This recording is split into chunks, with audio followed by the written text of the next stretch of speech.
华夫人年轻时与出来游历的晋王爷相遇相恋，当年情谊深深，相携相伴，并定下终身。后来先皇突然重病，晋王爷闻讯不得不立刻动身赶回去。离去前许诺1年后回来找他，可华夫人等了他3年，等到的是他奉旨成婚的消息。华夫人也是刚烈女子，一怒之下，驾驭自见过他一面便念念不忘，想尽办法获取他芳心的聂远。聂远尽管家境不错，为人做派却不怎样。华夫人的父母也劝过，但都没有让华夫人回心转意。刚开始嫁给聂远的前几年，聂远待她算是极好，可等她好不容易生下孩子坐月子时，这个混账男人已经耐不住寂寞，跑去找别的女人寻欢作乐了。以华夫人的性子，怎堪忍受这种事情？为了辛苦生下的儿子，她没闹着休夫，只是从此不准聂远再碰她，然后全心全力照顾儿子，只盼望儿子能健康成长。怎奈天不随人愿，在她准备为儿子庆祝6岁生辰的前几天，噩梦悄然至，令她与自己的儿子一分别便是20多年。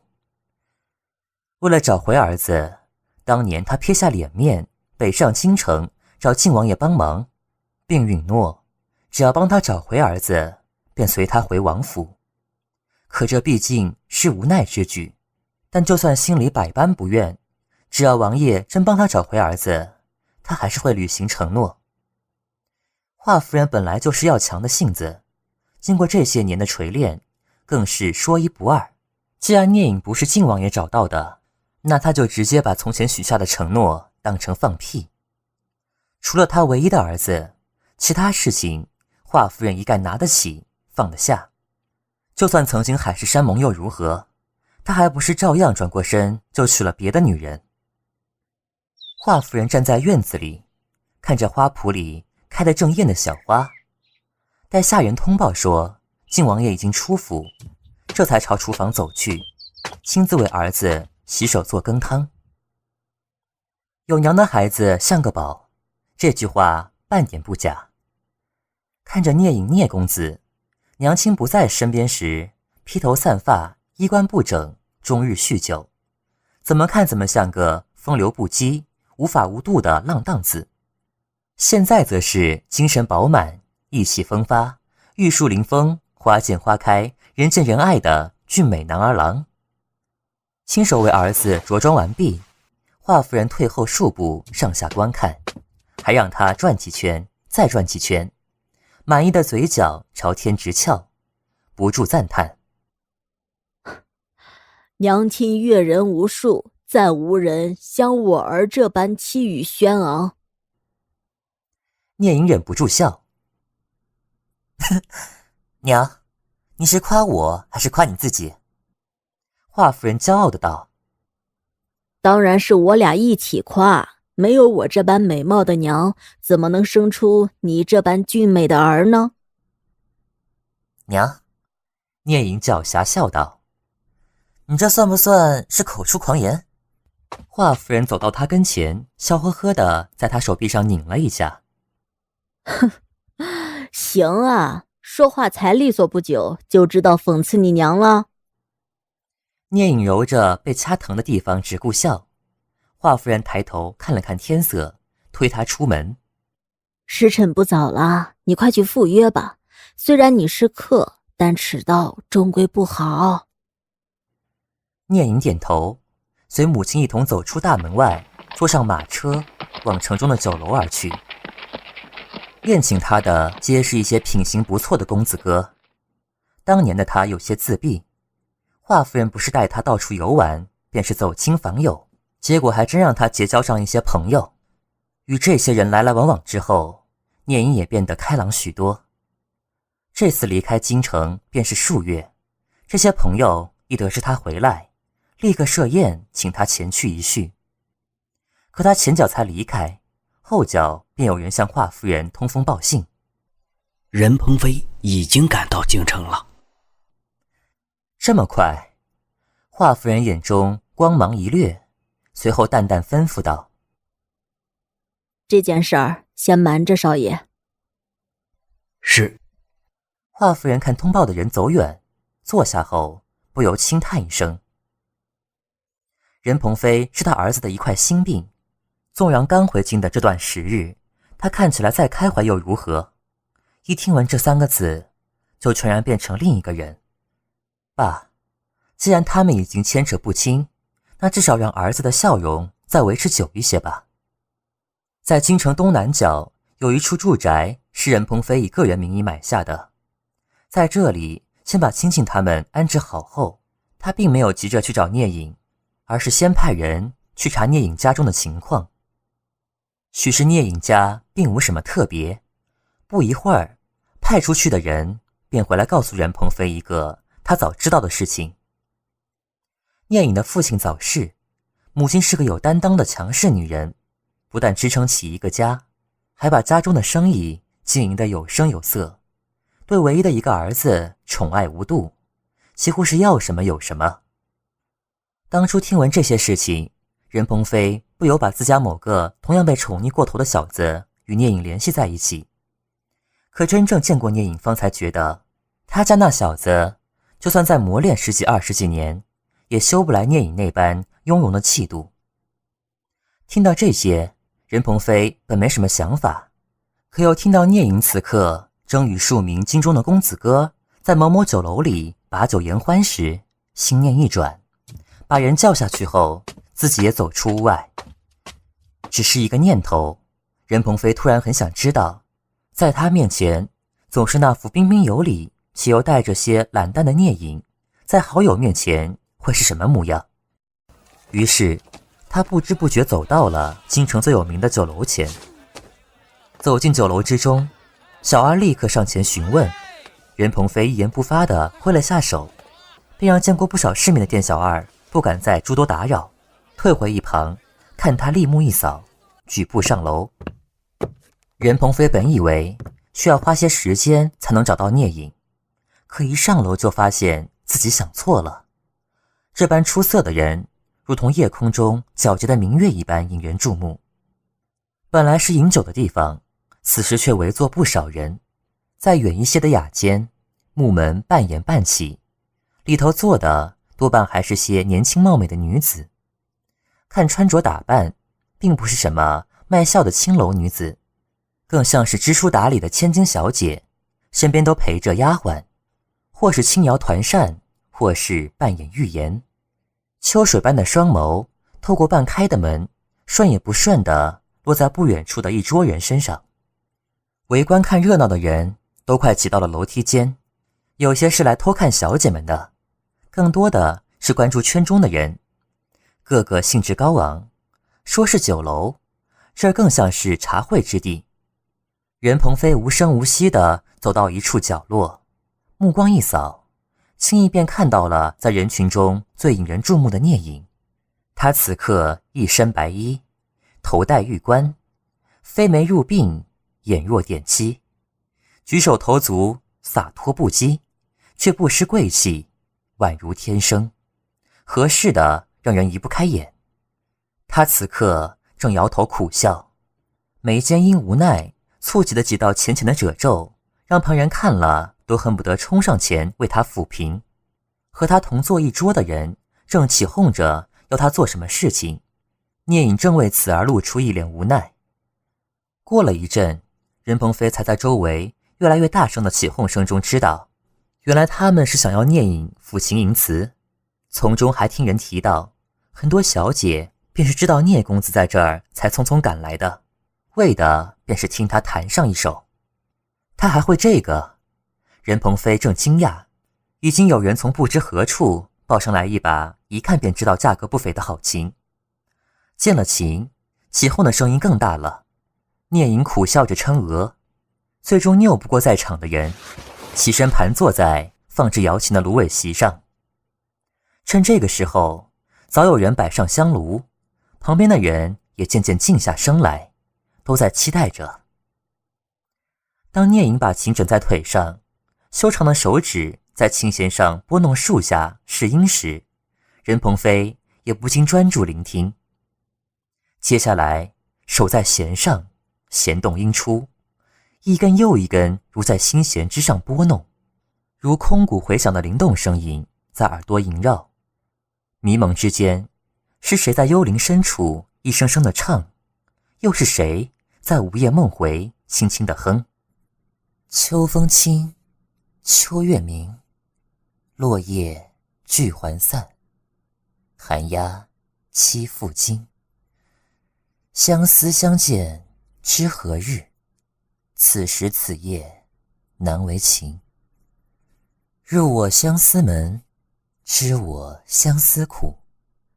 长相思兮长相忆，短相思兮无穷极。早知如此绊人心，还如当初不相识。唱罢音停，四处鸦雀无声，似震撼，似仍未收回荡到9天云外的心魂。脆朗绵远的琴声，低哑幽沉的嗓音，意外的契合，又意外的动听。连任鹏飞这样的武夫粗人都震得脑子一片空白。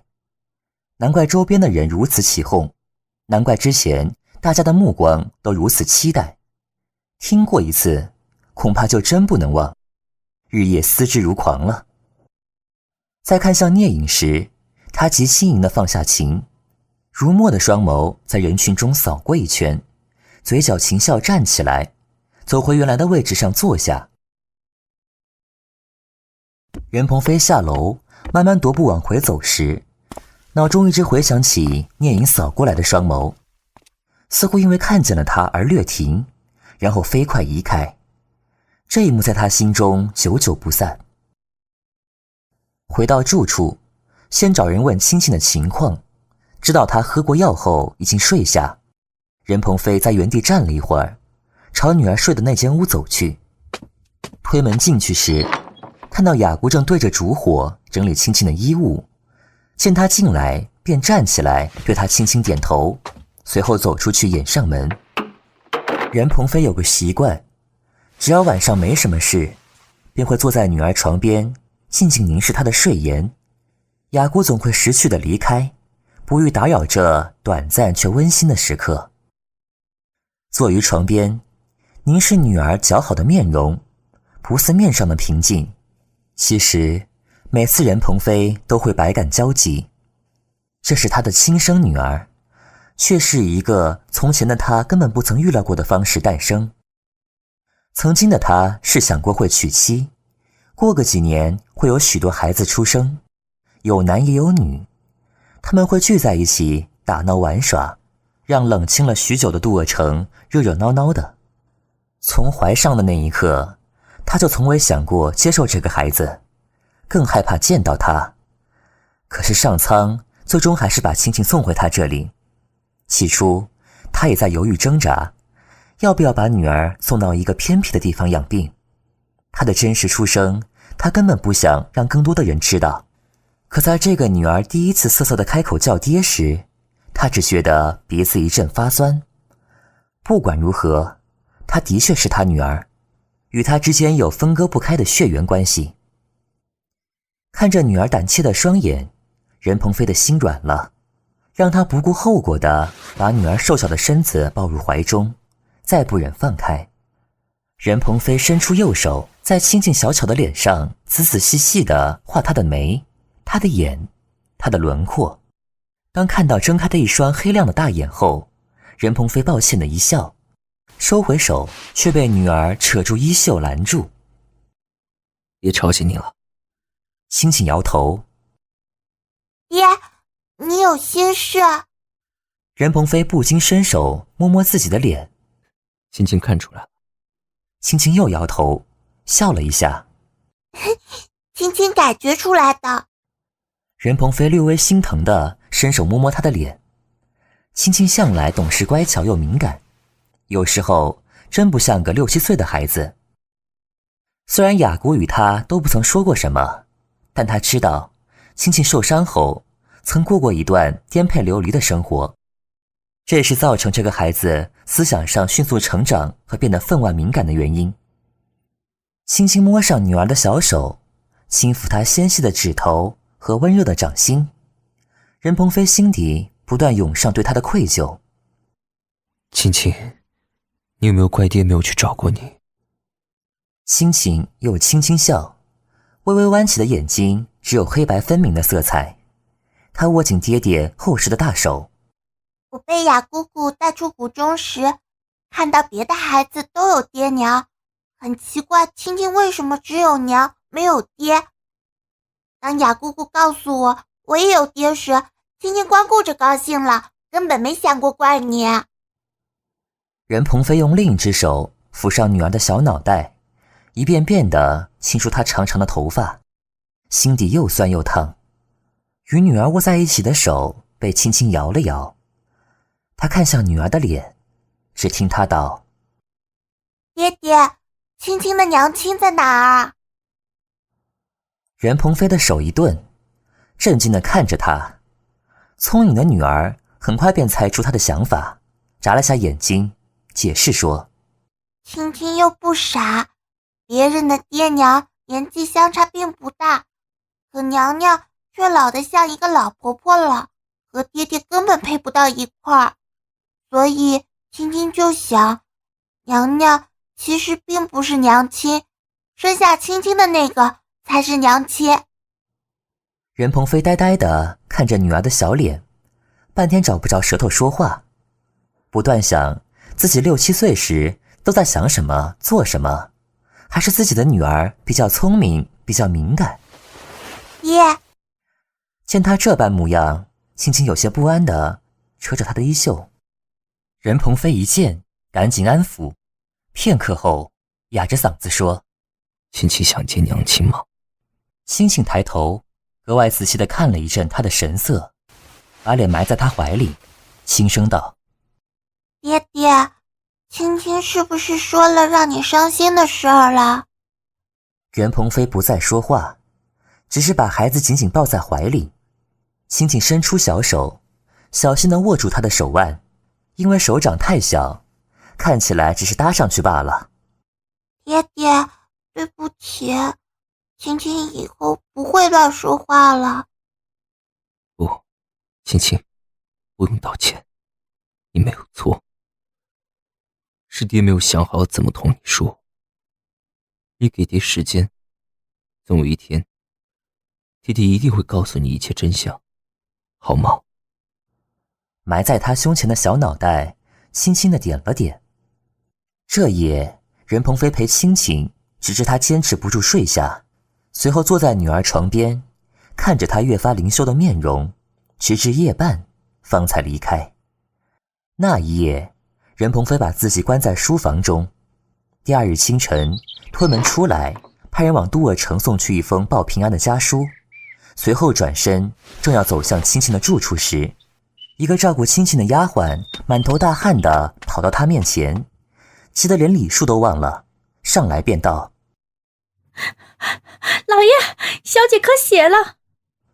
任鹏飞赶过去时，青青的衣襟已经被血染红一大块，她还在咳。雅姑找来一张白色的棉布抵在她唇下，不过片刻，这块棉布也被染成触目惊心的血红色。任鹏飞急得一把拽住身边的下人，声色俱厉地骂道：药呢？小姐的药呢？怎么还不去端来？周边的下人被任鹏飞吓得一阵哆嗦，尤其是被他抓住的，脚抖得眼看就要散架。看他们一个个都垂着脑袋杵在原地没动，任鹏飞气得头顶冒烟，正想找个人开涮，已有一个丫鬟看情况不对，壮着胆子小心说道：老爷，小姐喝过药了。什么？任鹏飞惊愕地转身去看，果然看到床边放着一只空碗。再看向雅姑时，他对她无奈地摇摇头，现在的药已经对青青完全没有效果了。雅姑跟在鬼婆婆身边那么久，多少学到她一些皮毛，更何况没有谁比日夜照顾青青的她更明白青青的病情。从她眼中读出她想表达的意思时，任鹏飞的身子摇晃了一下。站在屋中不知道想到了什么，任鹏飞匆匆交代雅姑，无论如何一定要想办法让青青的伤情再缓解一段时间后，便头也不回地走了。吐到无力再吐时，青青疲惫不堪地倒在雅姑怀里，细弱地说：雅姑姑，青青让爹爹为青青操心了。雅姑心疼地抱住这个可怜的孩子。任鹏飞马不停蹄地赶到了聂隐家大门前，指明要找聂隐本人。他并未报出真实身份，只说是聂公子的旧识。任鹏飞没有想过这么快就会来找他，他原本以为至少要再过2-3天，先等他安排好一切，做好打算才会过来。可是他能等，青青却不能等了。下人很快把任鹏飞带到一个会客的厅堂里，让他先坐一会儿，管家自会前去通报。下人离去后，便有丫鬟端上热茶。任鹏飞心里着急，没有半点喝茶的心思，在椅子上根本坐不住，站起来走走，一边消除些许心中的忧虑，一边思忖接下来要如何应付。也许是他来得太早，主人还未睡醒。任鹏飞觉得他等得实在太久，看着茶水逐渐冷却，看着屋外的阳光逐渐刺眼，用力握住的拳头指关节微微泛白。任鹏飞向来理智，即使焦虑如狂，也清楚这里毕竟不是他的府邸，更何况此行是他有求于人，不能在这里放肆，否则他一定忍不住叫来下人再去催一催。就在任鹏飞在厅堂里转的地面都要踩出一个大坑时，华夫人在自己屋中悠悠地梳洗梳头戴首饰。